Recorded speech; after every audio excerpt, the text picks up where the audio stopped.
Yahoo! Pembahasan kita kali ini adalah belajar dari kesetiaan Yusuf.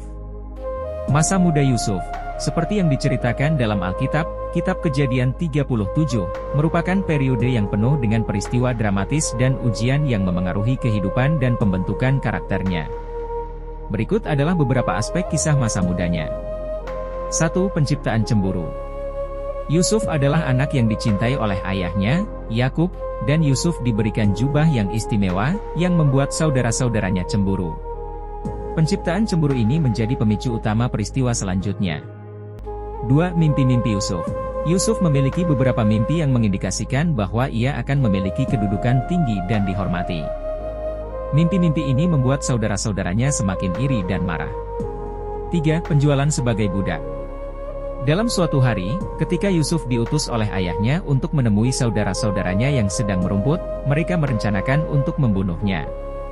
Namun, di akhirnya, mereka memutuskan untuk menjual Yusuf kepada pedagang asing yang melewati daerah tersebut. 4. Tertipu oleh istri Potifar. Setelah dijual sebagai budak di Mesir, Yusuf bekerja di rumah seorang pejabat Mesir bernama Potifar. Disinilah Yusuf dihadapkan pada godaan ketika istri Potifar mencoba merayunya.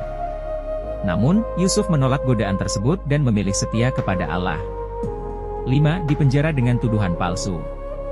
Meskipun Yusuf menolak godaan tersebut, ia dijatuhkan oleh tuduhan palsu oleh istri Potifar.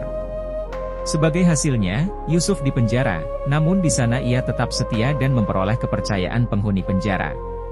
Selama masa mudanya, Yusuf mengalami berbagai ujian yang mencakup pengkhianatan saudara-saudaranya, penjualan sebagai budak, godaan dari istri Potifar, dan tuduhan palsu yang mengakibatkannya di penjara.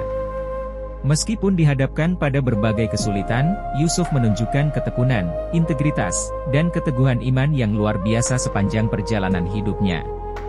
Kesetiaan Yusuf kepada Allah dan integritasnya membuktikan bahwa Allah tetap setia dalam menjaga dan memimpin hidup orang-orang yang mempercayainya.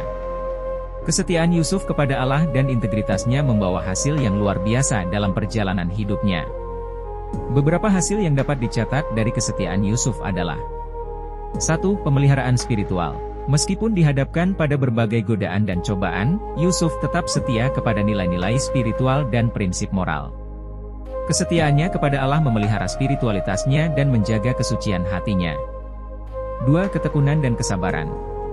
Meskipun mengalami banyak penderitaan dan ketidakadilan, Yusuf menunjukkan ketekunan dan kesabaran yang luar biasa. Kesetiaannya kepada Allah memperkuatnya dalam menghadapi ujian hidup dan menjalani masa-masa sulit. 3. Kepercayaan Allah yang kuat. Kesetiaan Yusuf kepada Allah tercermin dalam kepercayaan yang kuat bahwa Allah akan memimpin dan melindungi dirinya. Ini terlihat dalam pengalamannya ketika dipenjara tanpa kesalahan yang sebenarnya dan kemudian diberikan kedudukan tinggi di istana Mesir. 4. Pemulihan dan peningkatan status. Pada akhirnya, Allah membalas kesetiaan Yusuf dengan pemulihan dan peningkatan status yang luar biasa. Setelah melewati masa penjara, Yusuf diangkat menjadi penguasa di istana Fir'aun, yang merupakan jawaban atas mimpi-mimpi yang pernah ia miliki. 5. Rekonsiliasi dengan keluarga. Yusuf tidak hanya mendapatkan kedudukan tinggi di Mesir, tetapi juga mengalami rekonsiliasi emosional dengan saudara-saudaranya yang pernah mengkhianatinya. Ketika saudara-saudaranya datang mencari makanan selama masa kelaparan, Yusuf memaafkan mereka dan merestui mereka. 6. Pengaruh positif. Yusuf menggunakan kedudukannya untuk berbuat baik dan memberikan pertolongan kepada orang-orang di sekitarnya, termasuk keluarganya. Kesetiaan dan kebijaksanaannya membawa dampak positif bagi banyak orang. Melalui semua perjalanan hidupnya, kesetiaan Yusuf kepada Allah menjadi landasan kuat yang membawa dampak besar pada dirinya dan orang-orang di sekitarnya. Kisahnya memberikan inspirasi tentang kekuatan iman, ketekunan, dan kebijaksanaan dalam menghadapi ujian hidup. Terima kasih sudah menonton video ini. Jika merasa diberkati silahkan like, subscribe dan share.